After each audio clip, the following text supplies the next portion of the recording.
Welcome back, everyone. Today I'm going to be painting a Goth Warlord for the skirmish game Saga.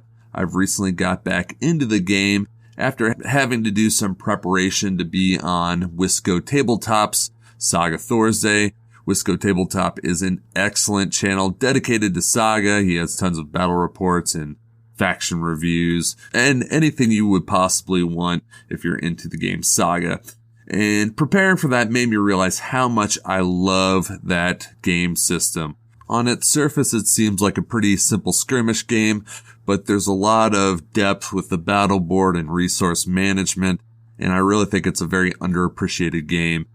But hopefully the new fantasy expansion that's coming out soon, people will be able to get into Saga fairly cheaply, use their old models, and get to experience why I think this is one of the best war games out on the market. And so I'll link the Saga Thorsday episode that I appeared in down below, and everyone should just check out Wisco's channel. He also has some pretty amazing Infinity models, and he's just an all-around great painter and interesting guy. So please check out his channel and maybe drop him a subscription. So enough advertising for Saga. Let's see how I painted this warlord up. So first thing I always do with my historical models is I paint all the skin tones first. I'm going to be going a little bit above my usual quality. I kind of like to paint my historicals quick and easy, really fast, not worrying too much about blending or anything. But since this is my warlord, I'm going to go the extra mile for him. So I'm starting off with this scale color African Shadow, and it is a nice plum color. I like to use that as the base for all of my Caucasian or darker skin tones.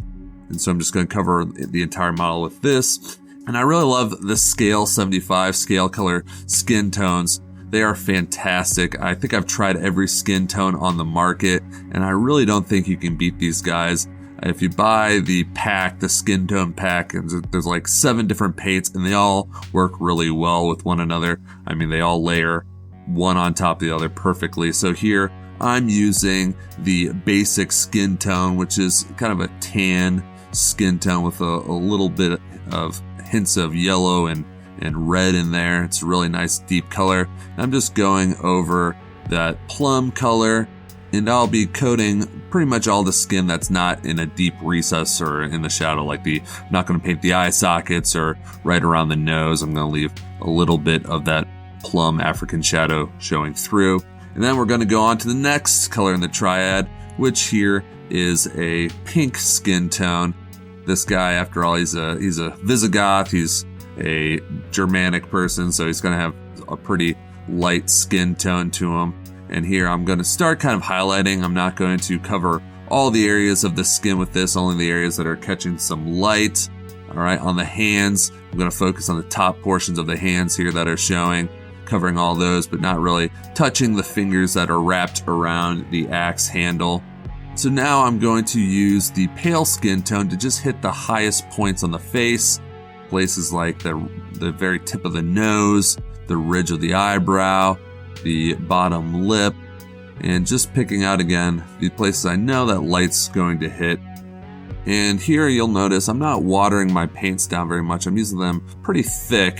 Even though this guy is being done to a higher tabletop quality than my usual historicals, compared to what I spent on like Kingdom Death models or even a lot of Games Workshop models, I'm actually doing this guy pretty quick. So I want the paint to be a little bit thicker than usual. So now I'm going to show you how I paint my hands for my historical model. So I don't like this flat back of the hand. I think it's hard to highlight and it looks not the best on many models. So what I like to do is I like to paint those bones in the middle of your hand, on the back of your hand, and I'm just using that pale skin color and just making some lines on the back of it, which I'll highlight later with a lighter color. I'm just sketching out the basis of them right now.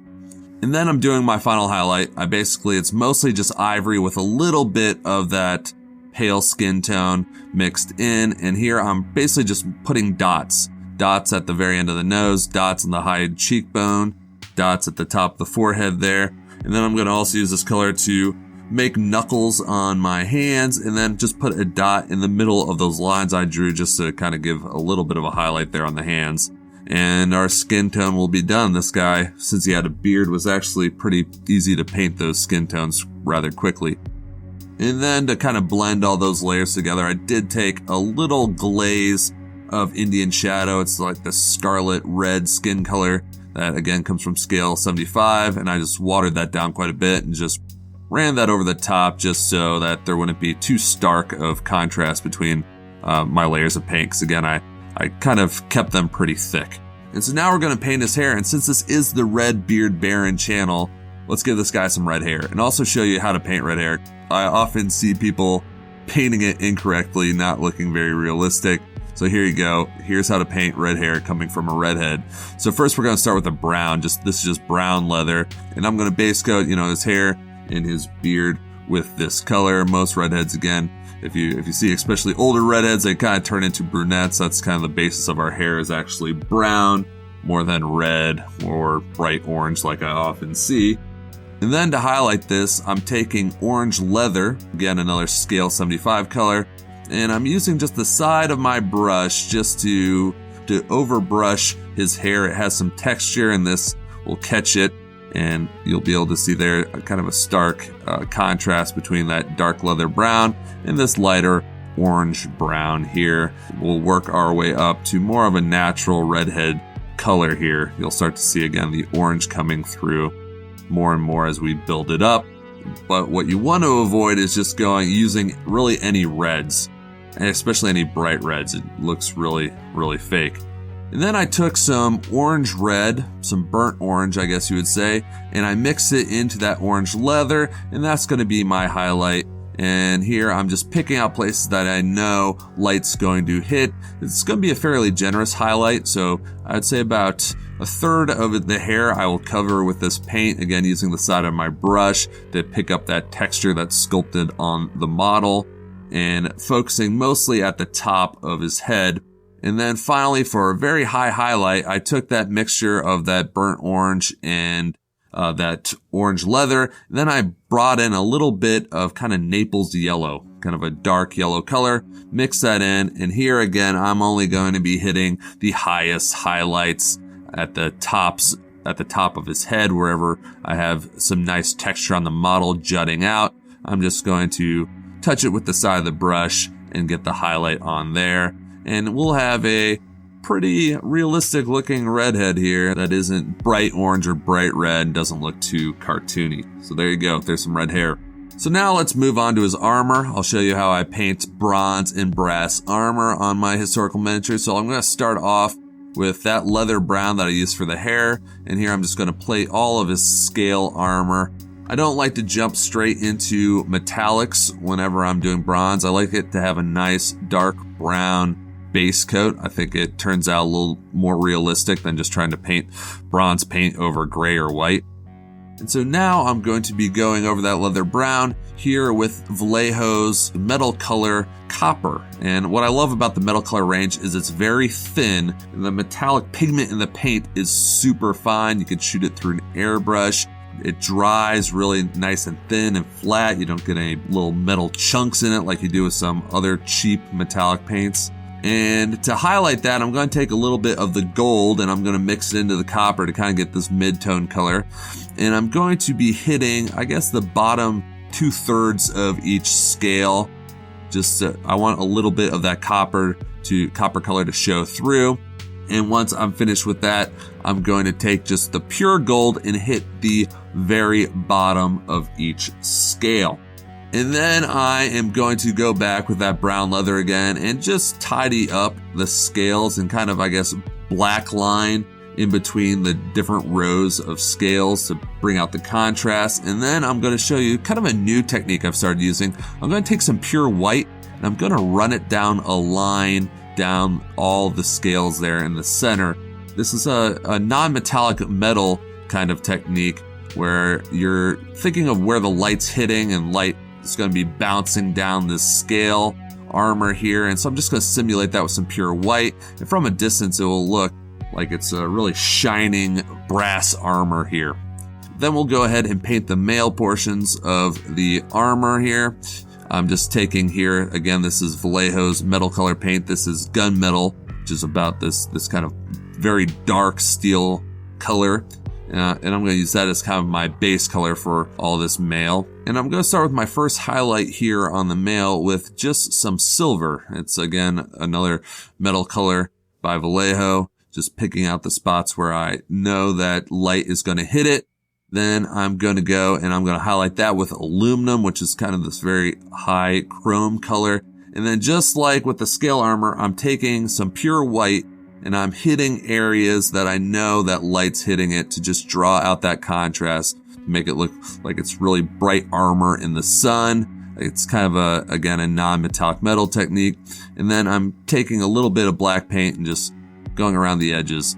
And this is how I will paint all of my metal portions, the axe head and also the boss of the shield.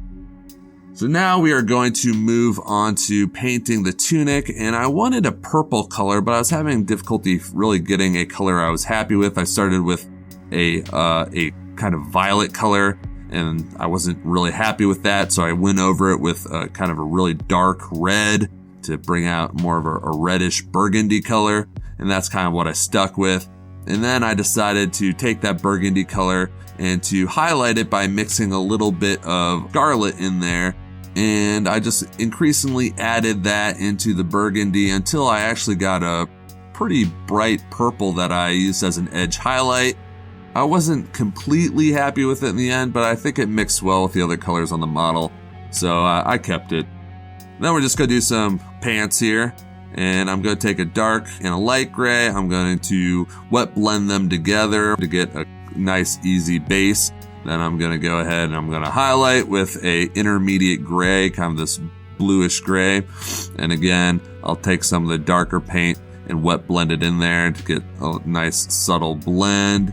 And then I'll finally go with a lighter color, Arctic blue, and I'm going to hit just the areas that I know light will be touching as a final highlight. Just quick and easy way to paint some pants. Again, wet blending is a great technique. If you use it in easy locations like this, you can really cut back on the amount of steps, amount of layers you have to use. And then we're going to paint the sword sheath here. And again, we're going to use some wet blending. I think that's the easiest way to get a nice looking sheath here with some contrast. I'm just taking some dark green. Then I'm taking kind of a emerald, a mid-tone green, and just putting that over that dark green paint, blending the two together. Adding some of the dark green back at the top and bottom of the sheath, adding more of the emerald in the middle, and then just using my paintbrush to mix those two colors green together to get a nice blend. So again, use wet blending, and on large flat areas like this sheath, it's a good place to practice. And so now we are going to paint all the leather portions, and I decided to go for a kind of yellowed leather look. This guy has a lot of bronze on him, so I thought it would go well with that if the leather kind of had a little yellow tint to it. So I just took my leather brown and I mixed a little bit of gobi brown, which is a yellowish brown, into that, and I started highlighting. And here I'm going to just be taking straight gobi brown and going over the areas that need to be highlighted on the leather, on this pouch, anywhere where there's leather, I'm going to be using this color. And then I do a really high highlight with pretty much some Naples yellow and just hitting only a few spots on the leather there. And I'm going to be using the exact same recipe on the shaft of his axe here. And it was just easy, and it kind of looks like pine if you use these yellow browns on it. So now we just got the last little few bits to do. I'm going to give him an ivory handle. So I'm taking that gobi brown, which is a kind of gray brown, and then I'm going over it with a bone color, and then I'm doing a high highlight with some pure white, and boom, we have the handle of the sword done. And then I am also going to use that on his right sleeve. So here we go. Here's the Warlord all done. I think he turned out pretty well. You know, there's a few things I might have changed, maybe the color of his tunic. But I really love this model. I love this pose. This is a model by Footsore Miniatures. I actually think it's for their Arthur line, but to me, he looks like a nice Gothic barbarian ready to sack Rome. And, you know, just to show how menacing he was, I thought it was fitting to put a destroyed Roman column behind him, You know, that's the one thing I like about Footsore. Their poses aren't super dynamic, but there's something classic about them. They often look quite menacing like this guy. I've been waiting to paint this guy for a long time. So hopefully you're able to get something out of this video and maybe learned a new technique. I do apologize if I was wrestling to keep him in frame. I'm using a new filming setup and I'm still getting used to it. So hopefully my next one will be even better. Feel free to leave me a comment down below. Hit that like button if you'd enjoyed it. And I'd also appreciate if you'd subscribe if you haven't already. And I will see you next time with a new video. Take care.